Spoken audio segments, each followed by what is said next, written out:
নেশামুক্ত সমাজ গড়তে রাজধানীতে স্বর্ণকমল জুয়েলারির ব্যতিক্রমী ম্যারাথন দৌড়। উপস্থিত ছিলেন মন্ত্রী টিঙ্কু রায়। রাজ্যকে নেশামুক্ত করে যুব সমাজকে সুস্বাস্থ্য ও সঠিক জীবনের পথে উদ্বুদ্ধ করার লক্ষ্যে রাজধানীতে এক ব্যতিক্রমী উদ্যোগের সাক্ষী হল নগরবাসী। স্বর্ণকমল জুয়েলারির পক্ষ থেকে আয়োজিত হল এক বিশেষ ম্যারাথন দৌড়। সেখানে অংশ নিয়েছেন শতাধিক যুবক যুবতী।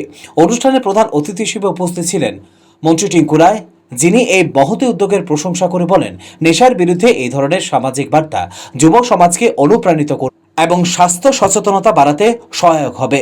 এই ম্যারাথনের মূল উদ্দেশ্য ছিল সমাজে সচেতনতা গড়ে তোলা এবং যুব সমাজকে মাদক ও নেশা থেকে দূরে রেখে এক সুস্থ ও সবল ভবিষ্যতের দিকে এগিয়ে নিয়ে যাওয়া।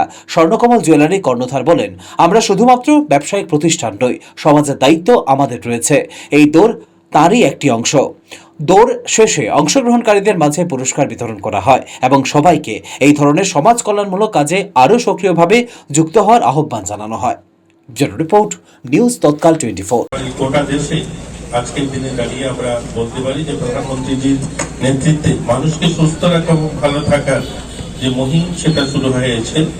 আমাদের রাজ্যেও আপনারা জানেন যে 29 তারিখ যে ন্যাশনাল স্পোর্টস ডে, সেটাতেও আমরা একটা ইভেন্ট রেখেছি যেখানে এই ম্যারাথন হবে। সেই এই ধরনের একটা উদ্যোগ নেওয়া হয়েছে এবং এই ম্যারাথনের মাধ্যমে একদিকে যেমন আমি নিজেকে সুস্থ রাখার একটা বড় মাধ্যম এবং আমাদের নিজেকেও মানুষের সামনে তুলে ধরার এটা বড় মাধ্যম।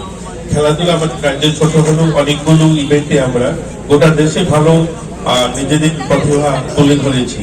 আমরা যোগতে বা আমাদের বিভিন্ন অন্যান্য ইভেন্ট যেগুলো জুডো, ক্যারাটে, এগুলোতে কিন্তু আমাদের রাজ্য খুব ভালো করছে। আমরা জানলে খুশি হবে, ছোট রাজ্য আমাদের, কিন্তু আমরা একমাত্র রাজ্য ত্রিপুরা যেখানে আমাদের সিনিয়র খেলোয়াড় যারা রয়েছে 7খানা ন্যাশনাল অ্যাওয়ার্ড অর্থাৎ রাষ্ট্রপতি পুরস্কার আমাদের রাজ্যে, ছোট রাজ্যে 7খানা রয়েছে। কল্পনা দেবনাথ, মন্টু দেবনাথ, অর্জুন ওয়ার্ডি রয়েছেন, আমাদের দীপা কর্মকার, সোমদেব বর্মন, অনেকগুলা তাদের কাছে ক্রীড়া পুরস্কার রয়েছে। দীপা কর্মকারের কাছে পদ্মশ্রী রয়েছে, ভারতের সর্বোচ্চ যে পুরস্কার খেলরত্ন সেটা রয়েছে। তো আমাদের রাজ্যে ছোট রাজ্য অনেকগুলো কিন্তু আমরা পুরস্কার ইতিমধ্যে সর্বভারতীয় স্তরে পেয়েছি এবং ছোটদের মধ্যেও আমরা কিন্তু জাতীয় স্তরে এবছরও আমরা অনেকগুলো পুরস্কার জাতীয় স্তরে যে সমস্ত ক্রীড়া প্রতিযোগিতা হয়েছে সেখানে কিন্তু আমরা অ্যাচিভ করেছি। এই সুপর্ণা দেবনাথ, তারপরে আপনার ওই অস্মিতা, মধুমিতা, এরকম অনেক মেয়েরা ছেলেরা রয়েছেন যারা জাতীয় স্তরে খুব সুনামের সঙ্গে এই রাজ্যকে তুলে ধরতে পেরেছে গোটা দেশের সামনে। তো আমরা আশাবাদী আমাদের খেলোয়াড়রা এগিয়ে যাবে এবং ত্রিপুরাতেও পরিকাঠামোগত ভাবেও আমরা কিন্তু অনেকগুলো উন্নয়ন করেছি ইতিমধ্যে। আমরা 1-2টা মাঠ নয়, আমরা আমাদের ট্রাইবাল ওয়েলফেয়ার এবং আমাদের স্পোর্টস দপ্তর মিলে প্রায় আমরা ইতিমধ্যে 13খানা সিনথেটিক মাঠ, আজকে যে অ্যাথলেটিকটা আমরা সব রাস্তায় হয়তো দৌড়াবো, কিন্তু আমাদের রাজ্যে 2টা ইন্টারন্যাশনাল স্ট্যান্ডার্ড ট্র্যাক হয়েছে ইতিমধ্যে। আপনারা দেখেছেন বাধারঘাটে অ্যাথলেটিক ট্র্যাক রয়েছে এবং পানিসাগরও অ্যাথলেটিক ট্র্যাক রয়েছে এবং এগুলো উন্নত মানের শুধু নয়, এগুলো জাতীয় স্তরে যে ধরনের অ্যাথলেটিক ট্র্যাক হয় সেই মানেরই অ্যাথলেটিক ট্র্যাক রয়েছে। তো আমাদের রাজ্যে পরিকাঠামোগত ভাবে আমরা পিছিয়ে নই। আজকের দিনে আমাদের পরিকাঠামো উন্নয়ন হয়েছে এবং আমরা আমাদের রাজ্যের ছেলেমেয়েরাও ভালো করছে।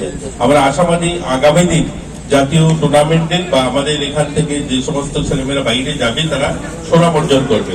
আর স্বর্ণকমল জুয়েলারিকে ধন্যবাদ জানাবো এই ধরনের একটা উদ্যোগ, এই ধরনের একটা তাদের প্রয়াস যে আমাদের যারা এই রাজ্যের বা বহিরাজ্যের যারা খেলোয়াড়রা এখানে অংশগ্রহণ করবেন এবং তাদেরকে তাদের পাশে থাকা এবং এই আয়োজন করার জন্য তাদেরকে ধন্যবাদ জানাই। আমাকেও আমন্ত্রণ জানিয়েছেন, আমি আপনাদেরকে ধন্যবাদ জানাই। এই ধরনের একটা শুভ মুহূর্তে আমিও নিজেকে সামিল